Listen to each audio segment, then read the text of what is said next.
What is going on, beautiful people? Welcome to another episode of the Narcissist Code. I am your favorite self-aware narcissist, Mr. Lee Hammock, better known as Mental Healness from TikTok, Instagram, everywhere. If this is your first time seeing my face, I'm a diagnosed narcissist. I have narcissistic personality disorder, and I've been in psychotherapy for the last 4 years. I'm not a psychopath, I've just been in psychotherapy. The point of my entire platform is to bring awareness to narcissistic personality disorder, and also in the process, validate the victims and survivors of said disorder. Today's episode is going to be about a few different ways that a narcissist can hoover you back into a relationship with them. And by hoover, I mean, if you're new here, hoover means to suck you back into the relationship, like a vacuum cleaner, to bring you back into the relationship by any means possible. And the number one way that a narcissist will hoover you is by just mass communication.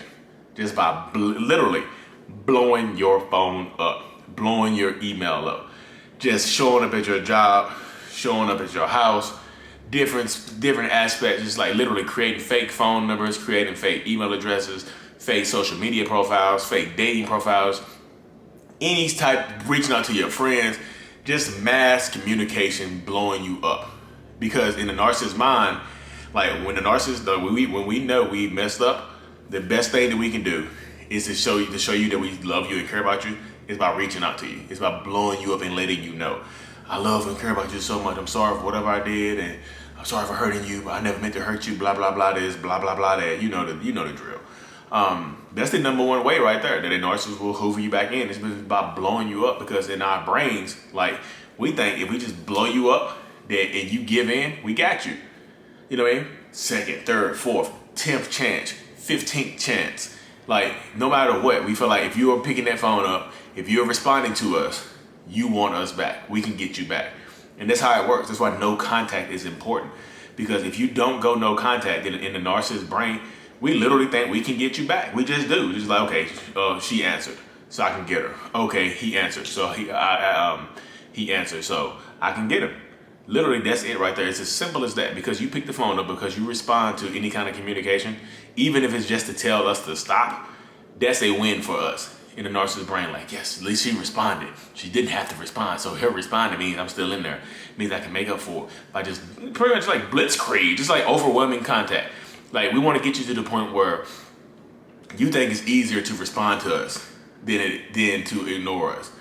Just make it so hard to ignore us. Is like, I'll just talk to him, because like that'll just stop all the blowing up and stuff like that. That'll just stop, him calling my job and things like that, trying to get me in trouble at work by blowing my phone up and things of that nature. So yeah, that's the number one way right there. The number two way is by guilt tripping you, especially if you have kids, by making you feel sorry for them. Let's say if you discard them for whatever, the reason is kind of insignificant. Like, if you discard a narcissist, they will literally like use the kids as leverage to try to get back in there. Well, I guess, our kids had to grow up in separate households and stuff like that. You decided to tear the family apart, and because you don't want to give people second or third or 25th chances. Like, I'll make sure to let them know too. I'll make sure to let the kids know that we're not gonna have a relationship because mommy or daddy, y'all. I know women can be narcissists too, because mommy didn't think daddy was good enough. Mommy chose somebody else over daddy. I'll make sure to let them know as well. And I'll make sure you let them know that you ripped our family apart without giving us a second, third, 15th, 60th chance. I'll let them know that. And you'll know that too. I'm gonna make your life a living hell because you rejected me and you rejected our family. This is why, single parent households are terrible to raise kids in. 2-parent households help, and senior, I'm back. So 2-parent households are the best way to raise kids in, but not 2 parents that are toxic as hell, or one parent hating the other parent, or one parent is a narcissist and the other one an empath or codependent or something like that. That doesn't work. You just raise more codependent, toxic ass kids, and the cycle continues. So no, 2-parent households are not always the way. So guilt trips are the way. Guilt trips, emotional manipulation, threatening to unalive themselves. And by unalive, you mean taking themselves off this earth in physical form. Becoming a spirit. And that's another way they'll do it. Literally by threatening to unalive themselves. Like, I'm just going to do that. I'm just going to unalive myself because I'd rather unalive myself than be here without you, than have to live another second on this earth without you. I'd rather do this to myself. To hell with living. To hell with it. And I'm gone. And I hope you can live with it because I can't. Guilt trip. Emotional manipulation.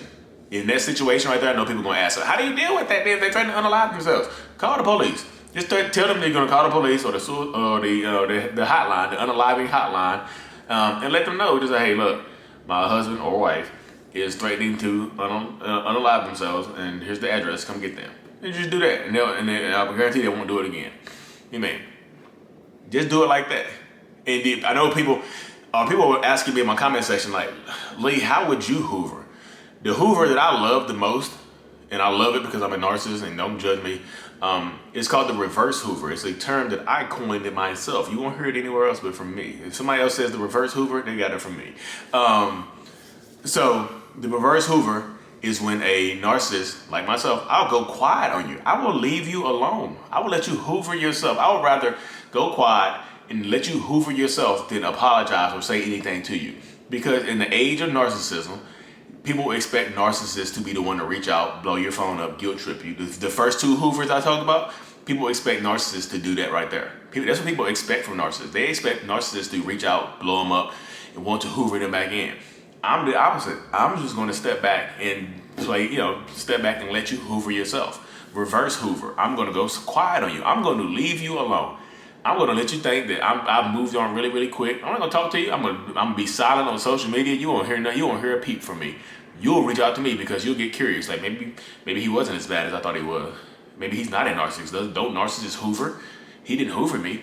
So I guess he might not be a narcissist. Maybe I was mistaken. Confusion. Now you confuse you. I'm gaslighting you without even being around you. I'm manipulating you without even being around you.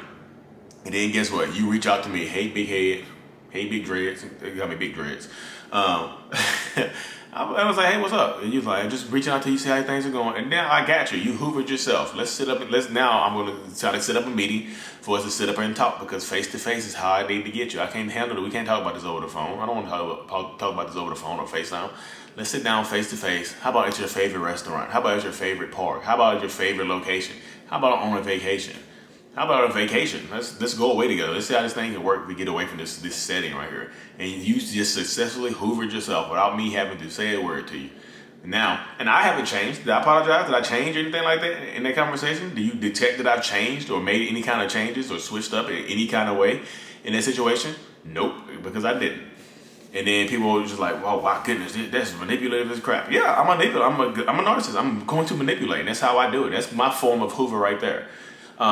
That's how I would do it. And another form of a Hoover, I can't go over too many. I don't want to be babbling on too long. But another form of the Hoover is, I went over this yesterday, the new supply Hoover. Is when I move on, I discard you, or you discard me, we go our separate ways, and I find a new person, and I'm treating them way better than I treated you. So guess what? You think I changed. You are starting to question your own self-worth and self-value and asking yourself, why me? Why not me? Why did he treat me like that? Maybe he's changed. Maybe he's different. You reach out to me. Gotcha. And when you reach out to me, I can just, I can sympathize with you, and I would agree. I'm like, look, this next person, she's just a placeholder. She's not gonna be here very long. I'm just lonely without you. I miss you. You're the one for me. Blah blah blah. Blah blah blah. This. Blah blah blah. That. Gotcha. I successfully used a new supply to Hoover you back in. Gotcha. Narcissists are manipulative, y'all. Don't It's a wild, wild world. There's a few different forms of narcissism, Hoovers as well. I'll do a part 2 on this because I like to go into my favorite type of Hoovers and things like that. But the therapy Hoover, one more. I got one more for y'all. Don't leave yet. Hope you stay tuned. If you stay tuned, you're a soldier. But the therapy Hoover, the promises of therapy Hoover. I promise you, I'll go to therapy and change for you.